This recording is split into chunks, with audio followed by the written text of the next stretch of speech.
श्रीमद् भगवद गीता का अष्टम अध्याय अक्षर ब्रह्म योग। इस अध्याय का भावार्थ। अर्जुन ने कहा, हे पुरुषोत्तम, वह ब्रह्म क्या है? अध्यात्म क्या है? कर्म क्या है? अधिभूत नाम से क्या कहा गया है? और अधिदेव किसको कहते हैं? हे मधुसूदन, यहाँ अधियज्ञ कौन है और वह इस शरीर में कैसे है?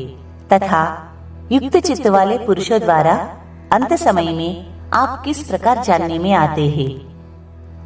श्री भगवान ने कहा, परम अक्षर ब्रह्म है। अपना स्वरूप अर्थात जीवात्मा अध्यात्म नाम से कहा जाता है तथा भूतों के भाव को उत्पन्न करने वाला जो त्याग है वह कर्म नाम से कहा गया है। उत्पत्ति विनाश धर्म वाले सब पदार्थ अधिभूत है। हिरण्यमय पुरुष अधिदेव है। और हे देहधारियों में श्रेष्ठ अर्जुन, इस शरीर में मैं वासुदेव ही अंतर्यामी रूप से अधियज्ञ हूँ। जो पुरुष अंतकाल में मुझको ही स्मरण करता हुआ शरीर को त्याग कर जाता है वह मेरे साक्षात स्वरूप को प्राप्त होता है। इसमें कुछ भी संशय नहीं है। हे कुंती पुत्र अर्जुन, यह मनुष्य अंतकाल में जिस भी भाव को स्मरण करता हुआ शरीर का त्याग करता है उसको ही प्राप्त होता है, क्योंकि वह सदा उसी भाव से भावित रहता है। इसलिए हे अर्जुन, तू सब समय में निरंतर मेरा स्मरण कर और युद्ध भी कर। इस प्रकार मुझ में अर्पण किए हुए मन बुद्धि से युक्त होकर तू निस्संदेह मुझको ही प्राप्त होगा।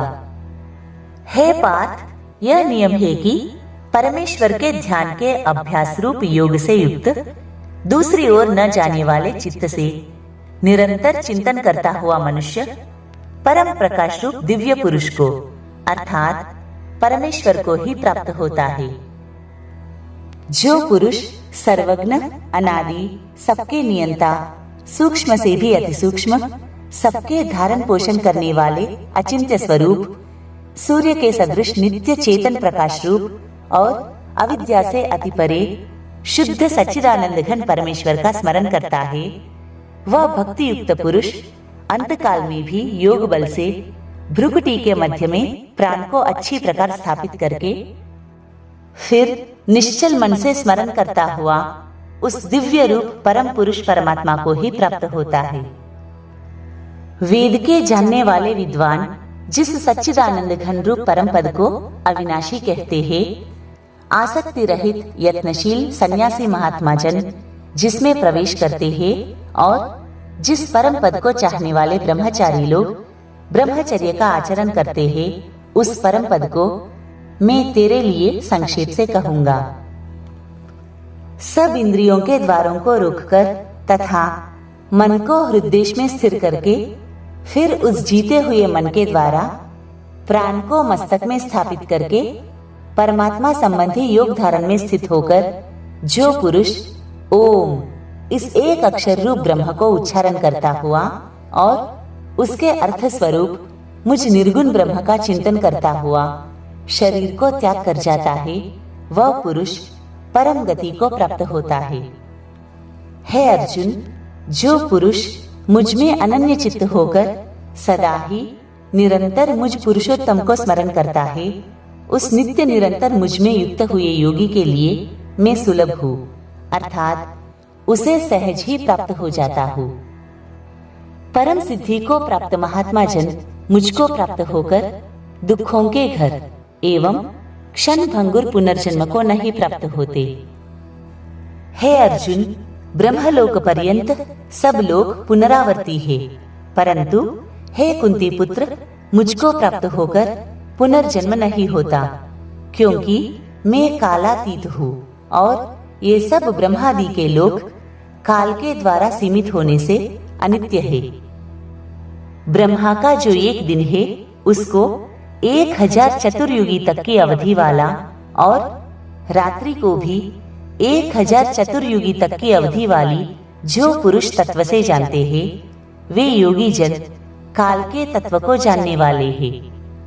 संपूर्ण चराचर भूतगण ब्रह्मा के दिन के प्रवेश काल में अव्यक्त से अर्थात ब्रह्मा के सूक्ष्म शरीर से उत्पन्न होते हैं और ब्रह्मा की रात्रि के प्रवेश काल में उस अव्यक्त नामक ब्रह्मा के सूक्ष्म शरीर में ही लीन हो जाते हैं। हे पार्थ, वही यह भूत समुदाय उत्पन्न होकर प्रकृति के वश में हुआ रात्रि के प्रवेश काल में लीन होता है और दिन के प्रवेश काल में फिर उत्पन्न होता है।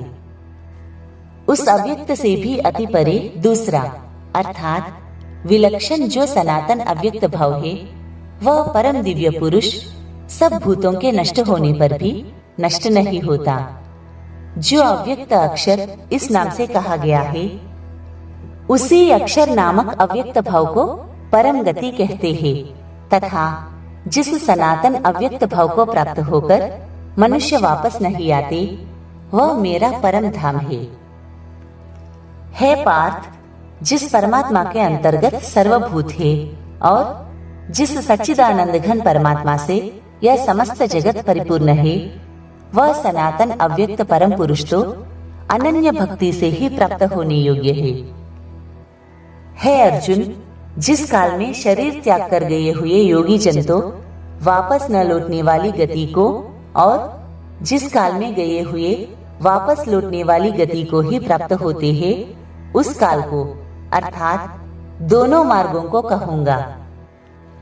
जिस मार्ग में ज्योतिर्मय अग्नि अभिमानी देवता है, दिन का अभिमानी देवता है, शुक्ल पक्ष का अभिमानी देवता है और उत्तरायण के 6 महीनों का अभिमानी देवता है, उस मार्ग में मरकर गए हुए ब्रह्मवेत्ता योगी जन उपर्युक्त देवताओं द्वारा क्रम से ले जाए जाकर ब्रह्म को प्राप्त होते हैं। जिस मार्ग में धूम अभिमानी देवता है, रात्रि अभिमानी देवता है तथा कृष्ण पक्ष का अभिमानी देवता है और दक्षिणायन के 6 महीनों का अभिमानी देवता है, उस मार्ग में मरकर गया हुआ सकाम कर्म करने वाला योगी उपर्युक्त देवताओं द्वारा क्रम से ले गया हुआ चंद्रमा की ज्योति को प्राप्त होकर स्वर्ग में अपने शुभ कर्मों का फल भोगकर वापस आता है। क्योंकि जगत के ये 2 प्रकार के शुक्ल और कृष्ण अर्थात देवयान और पितृयान मार्ग सनातन माने गए हैं। इनमें एक के द्वारा गया हुआ जिससे वापस नहीं लौटना पड़ता, उस परम गति को प्राप्त होता है और दूसरे के द्वारा गया हुआ फिर वापस आता है अर्थात जन्म मृत्यु को प्राप्त होता है। हे पार्थ, इस प्रकार इन दोनों मार्गों को तत्व से जानकर कोई भी योगी मोहित नहीं होता। इस कारण हे अर्जुन, तू सब काल में संबुद्धि रूप योग से युक्त हो अर्थात निरंतर मेरी प्राप्ति के लिए साधन करने वाला हो।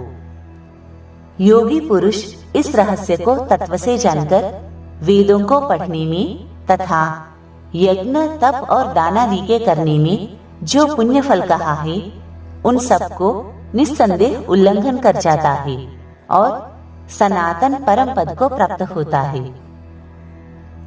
श्रीमद् भगवद गीता का 8वां अध्याय अक्षर ब्रह्म योग समाप्त।